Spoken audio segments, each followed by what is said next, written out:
Di video kali ini kita akan melanjutkan cerita pada episode sebelumnya yang menceritakan bagaimana Light akhirnya bisa mengalahkan Nano dan Kava. Nah, kira-kira di episode kali ini, nasib tragis apa yang akan diterima oleh Nano di Abyss dan informasi penting apa yang Light peroleh dari Kava. Dengan begitu, daripada lama-lama lagi berikut pembahasan cerita kali ini.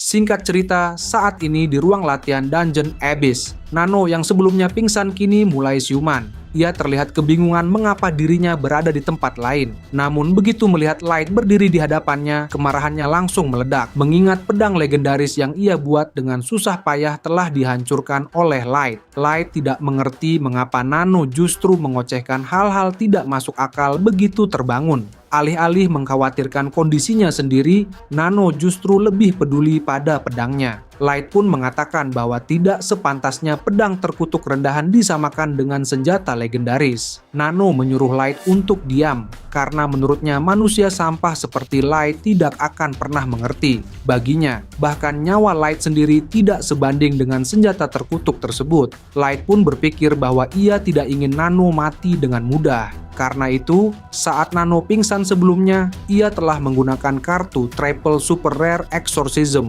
untuk memulihkan kewarasan Nano dari pengaruh senjata terkutuk. Namun Light sama sekali tidak menyangka bahwa Nano tetap saja terlihat tidak waras, seperti sebelumnya. Kemudian Light memberikan 3 pilihan kepada Nano yang bisa ia pilih. Pilihan pertama adalah mengakui seluruh kesalahannya dan menyerahkan diri kepada pihak kerajaan Kurcaci, yang tentu akan memberinya hukuman jauh lebih berat daripada kematian. Pilihan kedua adalah menyerahkan diri untuk dibunuh dengan cepat. Sementara pilihan ketiga adalah bertarung, di mana Nano berkesempatan membunuh Light dan melarikan diri dari Dungeon Abyss. Nano tidak mempercayai ucapan Light, terlebih ketika Light mengatakan bahwa mereka berada di Abyss yang jauh dari wilayah kerajaan Kurcaci dan dapat berpindah tempat dengan mudah. Light menjelaskan bahwa ia mengatakan semuanya apa adanya, namun ia tidak peduli selama Nano mau memilih salah satu dari 3 pilihan tersebut. Nano sama sekali tidak memedulikan ketiga pilihan itu, karena menurutnya tidak ada gunanya mengikuti aturan kerajaan,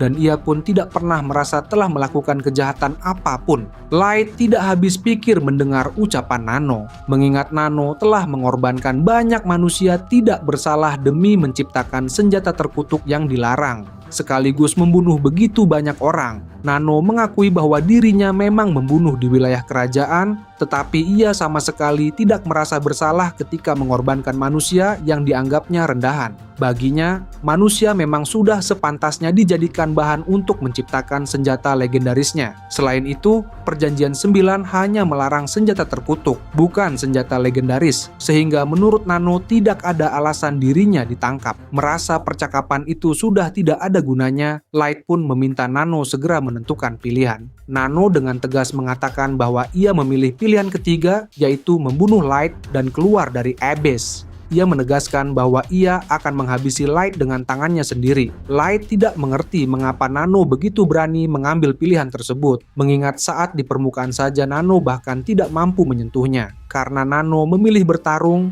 Light pun mengatakan bahwa ia tidak akan melangkah satu langkah pun dari tempatnya berdiri. Nano menjadi semakin kesal karena Light berani bersikap sombong di hadapannya. Ia merasa sebelumnya tidak fokus, hanya karena senjatanya telah dihancurkan. Dengan amarah yang meluap, Nano langsung menyerang menggunakan tinjunya sambil mengatakan bahwa ia akan membalas dendam atas kehancuran senjatanya. Namun Light dengan santai menghindari serangan itu, lalu memukul punggung Nano hingga membuatnya terjatuh ke tanah. Light kemudian mengatakan bahwa ras Kurcaci memang lemah dalam pertarungan jarak dekat dan lebih mengandalkan senjata serta armor buatan mereka. Selain itu, perbedaan level di antara mereka juga terpaut sangat jauh.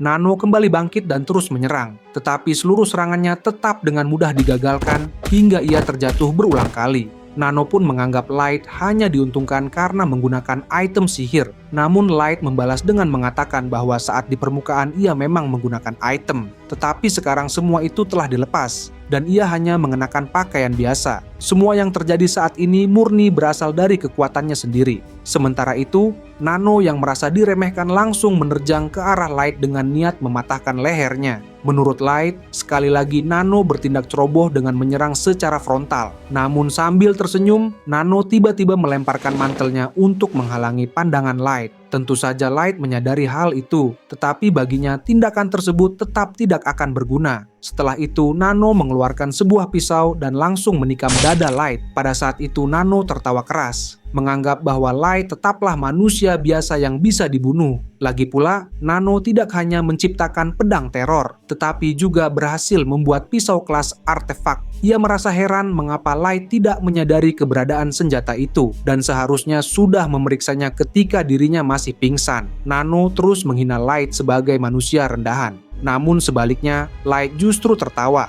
merasa geli dengan tikaman tersebut, dan mengatakan bahwa Nano sebaiknya berhenti membanggakan senjata buatannya, karena rencana apapun yang ia susun ternyata sangat membosankan.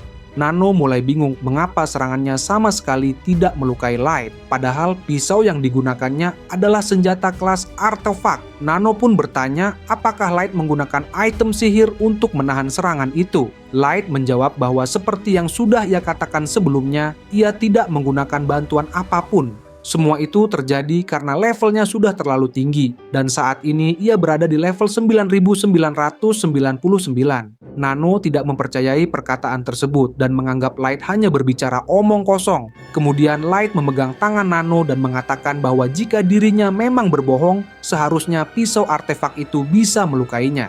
Selain itu, Light bertanya mengapa Nano yang hanya berada di level 300 sama sekali tidak mampu melawan. Light menegaskan bahwa semua kekuatan ini ia peroleh demi membalaskan dendam kepada semua orang yang pernah mencoba membunuhnya. Usai mengucapkan hal itu, Light langsung memotong tangan Nano dan menendangnya hingga terpental jauh. Nano pun berteriak kesakitan ketika darah mengalir deras dari tangannya. Ia marah kepada Light karena telah memotong tangan yang sangat berharga baginya, tangan yang selama ini ia gunakan untuk menciptakan senjata legendaris. Light kemudian berkata bahwa semua persiapan ini ia lakukan demi kepuasannya sendiri, yaitu untuk membalaskan dendam kepada party Concord of Tribe yang telah mengkhianatinya. Bahkan dengan gift unlimited gacha yang dahulu dianggap sampah, di Dungeon Abyss ia mampu mengumpulkan kekuatan dan pasukan demi mewujudkan ambisinya. Pada saat itu, seluruh bawahan Light mulai menampakkan diri di hadapan Nano. Para pelayan Perry pun mulai mengomentari Nano, menganggapnya telah melakukan dosa besar karena berani mencoba membunuh Light. Mereka mencibir wajah Nano yang dianggap tidak sedap dipandang dan menertawakan senjata buatannya yang menurut mereka hanyalah sampah tidak berguna.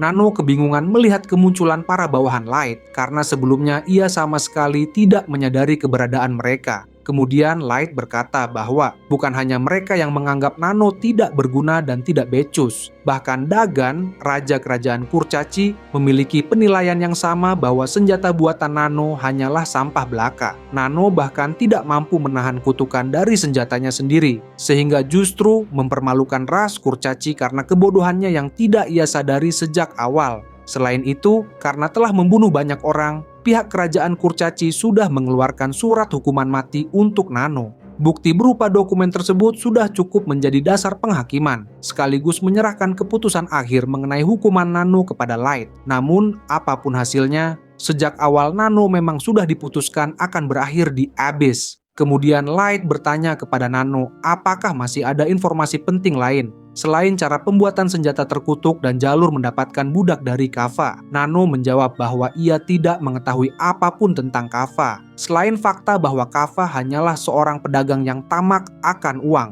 Menurut Light, jawaban itu memang masuk akal, tetapi akan lebih baik jika kebenarannya digali langsung dari ingatan Kava dan Nano, agar semuanya menjadi jelas. Nano lalu tersenyum dan menantang Light untuk membunuhnya. Menurutnya, jika Light benar-benar berani melakukan hal itu, para anggota party Concord of Tribe pasti akan menyadari adanya kejanggalan dan tidak akan membiarkan Light begitu saja. Ia yakin pada akhirnya Light akan ketakutan, sementara dirinya akan menunggu mereka semua di jurang neraka. Mendengar hal itu, Light justru tertawa kecil. Ia tidak habis pikir Nano masih percaya bahwa para anggota party tersebut akan mencarinya. Light kemudian mengatakan bahwa mungkin Nano terlalu sibuk hingga tidak menyadari bahwa Garou, Sahsa, dan Sion sudah lama menghilang karena sebenarnya mereka telah ditangkap dan disiksa di penjara Abyss. Kini, Nano pun resmi menjadi target keempat dalam daftar balas dendam Light. Saat Nano terkejut mendengar hal itu, Light menambahkan bahwa setidaknya ketiganya masih belum mati. Inilah balasan bagi siapapun yang telah menipu dan mengkhianatinya. Mereka tidak akan dibiarkan mati dengan mudah. dan Nano akan menerima perlakuan yang sama, merasakan rasa sakit hingga ingin mati dan menyesal pernah terlahir ke dunia ini. Karena Nano memiliki impian untuk menciptakan senjata legendaris, Light dengan senang hati akan mewujudkan impian tersebut, sama seperti yang pernah Nano lakukan kepada para korbannya. Light akan menjadikan tubuh Nano sendiri sebagai bahan senjata. Nano akan merasakan penderitaan yang luar biasa hingga ingin mati. Soal luka, itu tidak akan menjadi masalah, karena setiap kali terluka tubuhnya akan terus disembuhkan, bahkan meski jantungnya sudah tidak ada.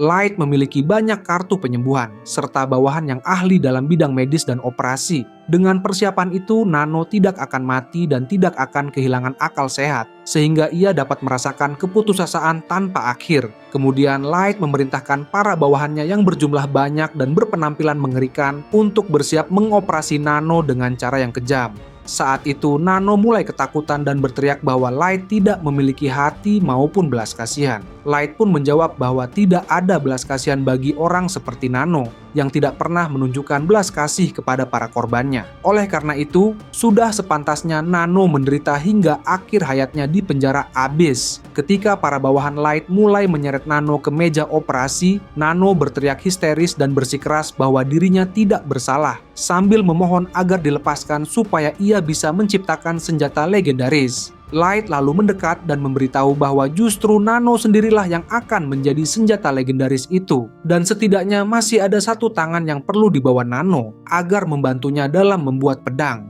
Setelah itu, sambil diseret perlahan, Nano terus berteriak meminta tolong karena tidak ingin dijadikan senjata. Bahkan ketika pintu telah tertutup, jeritan Nano masih terdengar jelas. Dengan demikian, Nano pun ditakdirkan untuk disiksa tanpa henti di penjara abis, hingga setiap bagian tubuhnya berubah menjadi senjata terkutuk. Singkat cerita, setelah Nano dibawa ke penjara abis, Ellie memberitahu Light bahwa meskipun mereka telah menelusuri ingatan Nano yang berkaitan dengan Kava, sayangnya tidak ditemukan informasi baru yang berarti. Namun, mereka justru berhasil memperoleh banyak informasi penting dari Kava yang telah berhasil ditangkap. Dari informasi tersebut, Light akhirnya mengetahui bahwa Kava bukanlah seorang master sesungguhnya. Dan Kava ternyata adalah master buatan yang diciptakan dalam sebuah rencana pembuatan sihir item kuno, dengan Hisomi sebagai penciptanya. Keberadaan proyek ini dijaga dengan sangat ketat, dan Kava merupakan jenis subjek percobaan yang berhasil diciptakan hingga saat ini. Light kemudian menduga bahwa masih ada banyak master lain di luar sana. Hal ini membuatnya semakin penasaran, karena para master yang terhubung dengan Hisomi setidaknya memiliki 3 rencana besar. Salah satunya adalah proyek Avatar, sebuah proyek yang berkaitan dengan kisah zaman kuno, di mana terdapat teknologi yang mampu memindahkan kesadaran ke dalam sebuah boneka untuk menjalankan tindakan berbahaya di lokasi lain. Namun, percobaan tersebut pada akhirnya gagal. Proyek Avatar sendiri hanya berhasil menghasilkan satu master buatan, yaitu Kava, yang tercipta dari teknologi kuno dan ditugaskan sebagai agen intelijen. Sementara itu, 2 rencana lainnya masih diselimuti misteri. Hal inilah yang membuat Light semakin bertanya-tanya tentang apa sebenarnya tujuan para master tersebut. Ellie berpendapat bahwa rencana di balik penciptaan Kava jelas bukanlah sesuatu yang baik. Hal ini terlihat dari fakta bahwa proyek Avatar membutuhkan setidaknya 100 korban manusia yang dijadikan bahan percobaan. Selain itu, para master tampaknya sangat berhati-hati agar lokasi percobaan Kava tidak terdeteksi. Setiap laporan dan komunikasi dikirimkan melalui sihir item yang sangat rahasia dan ditanamkan langsung di dahi Kava. Bahkan Ellie sendiri tidak mengetahui bentuk pasti item tersebut maupun lokasi para master saat ini, yang semakin menegaskan betapa berhati-hatinya mereka. Light memahami alasan tersebut, mengingat sebelumnya Ellie memang menyarankan agar Kava dipindahkan ke menara raksasa daripada dibawa ke Abyss. Ellie pun membenarkan hal itu, karena meskipun keberadaan menara raksasa diketahui oleh musuh, hal tersebut masih dapat ditoleransi. Light kemudian berpendapat bahwa akan lebih baik bagi mereka jika dapat mengungkap seluruh identitas para master tersebut, meskipun ia sadar bahwa hal itu jelas bukan perkara yang mudah.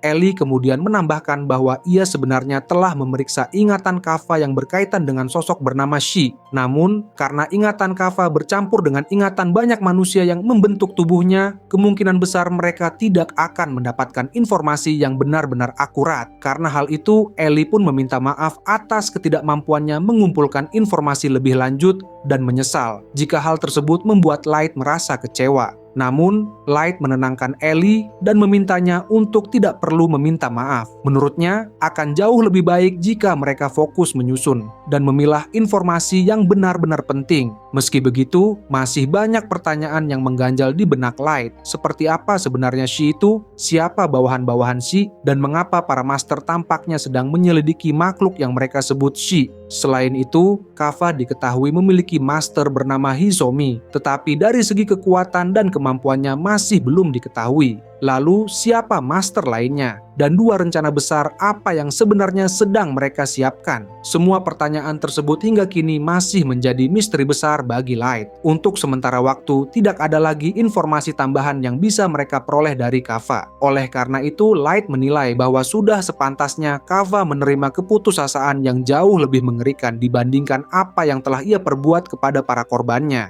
Ellie pun menyetujui hal tersebut. Ia menjelaskan bahwa dirinya telah merapalkan sihir pada Kava, sihir yang mampu menimbulkan rasa sakit luar biasa dengan membuat Kava merasakan penderitaan yang sama seperti yang dialami setiap korbannya, berdasarkan ingatan tubuh-tubuh manusia yang pernah menjadi korban. Selain itu, karena Kava tidak mengonsumsi daging manusia secara rutin dan kondisi tersebut dapat membuat tubuhnya hancur, maka Ellie menilai akan lebih baik menyiksa Kava terlebih dahulu sebelum ia benar-benar musnah. Mendengar penjelasan itu, Light memuji kinerja Ellie yang cepat dan sangat membantu. Ellie pun mengucapkan terima kasih atas pujian tersebut. Setelah itu, Light meminta agar Ellie tidak memberikan daging manusia kepada Kava dan melanjutkan proses penyiksaan hingga Kava benar-benar mati. Light juga menambahkan bahwa karena Kava menggunakan manusia sebagai budak, baik untuk makanan maupun eksperimen, pasti ada organisasi ilegal yang menangkap dan memperjualbelikan manusia. Ia pun memerintahkan agar organisasi semacam itu dihancurkan, serta menyelidiki semua pihak yang pernah membeli atau memanfaatkan budak manusia dan memastikan tidak satu pun dari mereka bisa lolos begitu saja. Ellie memahami tugas tersebut dan menyatakan bahwa ia akan segera mengurus semuanya dengan sebaik mungkin. Selain itu, untuk sejauh ini Light telah memperoleh berbagai informasi dari Kava. Ditambah dengan keberhasilan menaklukkan reruntuhan kuno, mereka kini mampu menjalin hubungan yang cukup baik dengan kerajaan Kurcaci. Hal ini membuat Light bisa mendapatkan material berharga serta item sihir tingkat rendah, dan sesuai dengan kontrak awal, ia juga berhak menerima seluruh hasil penelitian yang dilakukan pihak kerajaan. Namun demikian, karena material dari golem batu, slime laut, serta senjata kelas mythical masih belum diketahui jenis dan sifatnya, maka penelitian lebih lanjut masih membutuhkan waktu. Di sisi lain, muncul pula berbagai pertanyaan lain yang belum terjawab, seperti apakah dunia akan benar-benar musnah jika teknologi yang terlalu maju kembali muncul, atau apakah ada keberadaan lain yang jauh lebih berbahaya selain para master. Light menduga bahwa semua jawaban itu mungkin tersembunyi pada ras Dragonwed dan ras Iblis. Selain itu, dengan keberhasilan menaklukkan reruntuhan kuno, mereka berpotensi memperoleh berbagai informasi rahasia tanpa harus melakukan invasi langsung ke negara lain. Namun, terdapat satu pertanyaan besar yang terus mengganggu pikiran Light, yaitu lukisan yang terdapat di gereja dalam reruntuhan kuno tersebut. Mengingat Dagan pernah mengatakan bahwa mungkin saja keberadaan para dewa menjadi penyebab hancurnya peradaban maju di masa lalu, maka makhluk mengerikan yang tergambar dalam lukisan itu dianggap sebagai dewa jahat. Dari sini, Light menduga bahwa She yang disebut-sebut oleh Kava mungkin saja adalah dewa jahat yang mengerikan itu. Light kemudian mempertimbangkan kemungkinan bahwa She merupakan keberadaan yang sangat diwaspadai oleh Kava, serta memiliki keterkaitan dengan para master yang justru berada di pihak berlawanan dengan She. Para master tersebut selalu bersikap waspada karena She dianggap sebagai entitas yang jauh lebih kuat dibandingkan mereka. Dalam konteks ini, jika sosok yang digambarkan dalam lukisan tersebut adalah para master, maka masuk akal apabila pihak yang mereka lawan adalah She yang dianggap sebagai dewa jahat. Meski begitu, Light tetap merasa ada sesuatu yang janggal. Ia menyadari bahwa masih ada bagian penting dari semua ini yang belum bisa ia simpulkan, semata-mata karena informasi yang dimilikinya saat ini masih terlalu sedikit. Kemudian, tiba-tiba Nazuna masuk ke dalam ruangan dan meminta sedikit waktu karena hal ini menyangkut Yume, adik Light. Light pun mengizinkannya dan bertanya apakah ada sesuatu yang terjadi pada Yume. Dengan wajah cemas, Nazuna menjelaskan bahwa Yume sangat ingin bertemu dengan Light dan saat ini terlihat khawatir. Ia menyadari Light sedang sibuk, tetapi tetap memohon agar Light bersedia meluangkan sedikit waktu untuk bertemu dengannya. Sebagai gantinya, Nazuna berjanji akan melakukan yang terbaik dan bekerja lebih keras lagi dalam membantu semua pekerjaan Light ke depannya, sehingga ia benar-benar berharap Light bisa memenuhi permintaan tersebut. Setelah berhasil membawa Yume keluar dari kerajaan manusia, Light memang terlalu sibuk hingga jarang menghabiskan waktu bersamanya, dan hal itu mungkin membuat Yume merasa kesepian. Setelah berpikir sejenak, Light pun berterima kasih kepada Nazuna karena telah mengingatkannya. Karena diskusinya dengan Ellie juga sudah selesai, ia memutuskan untuk segera menemui Yume. Mendengar jawaban itu, Nazuna langsung merasa lega dan senang, lalu bergegas keluar untuk memberitahu Yume bahwa Light akan menemuinya.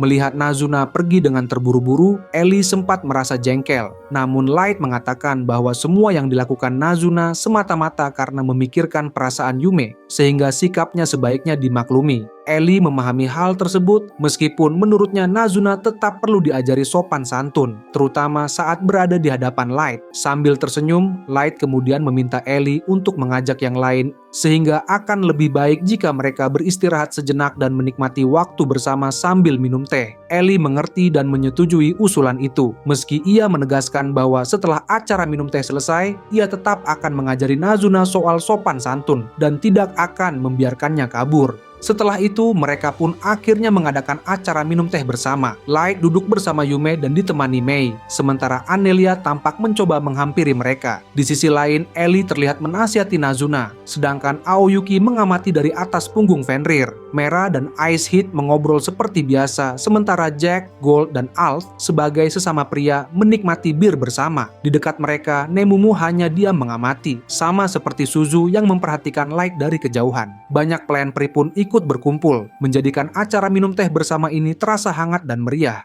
Itu saja untuk pembahasan cerita kali ini. Jangan lupa untuk like, share, and subscribe. Sampai jumpa di video berikutnya.